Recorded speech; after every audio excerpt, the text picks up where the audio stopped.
SC ST commission మాజీ chairman Errolla Srinivas అరెస్టుపై మాజీ మంత్రి హరీష్ రావు ఎక్స్ వేదికగా తీవ్ర ఆగ్రహం వ్యక్తం చేశారు. ఎర్రోళ్ల శ్రీనివాస్ అరెస్టు అక్రమమని అన్నారు. ఇందిరమ్మ రాజ్యమా, పోలీస్ రాజ్యమా అంటూ మండిపడ్డారు. అడిగితే అరెస్టులు, ప్రశ్నిస్తే కేసులు, నిలదీస్తే బెదిరింపులు అంటూ ఫైర్ అయ్యారు. ఎర్రోళ్ల శ్రీనివాస్ అరెస్టును తీవ్రంగా ఖండిస్తున్నట్లు తెలిపారు. ఉదయాన్నే పోలీసులు ఇంటి వద్దకు వచ్చి అక్రమ అరెస్టు చేయటం దుర్మార్గమన్నారు.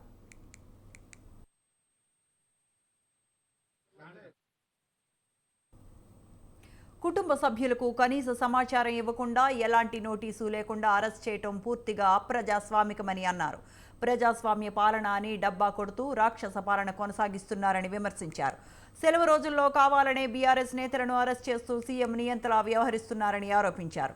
హోంమంత్రిగా శాంతి భద్రతల నిర్వహణలో విఫలమైన రేవంత్ రెడ్డి బీఆర్ఎస్ కార్యకర్తలను వేధించడంపైనే దృష్టి పెట్టారని ఆగ్రహం వ్యక్తం చేశారు.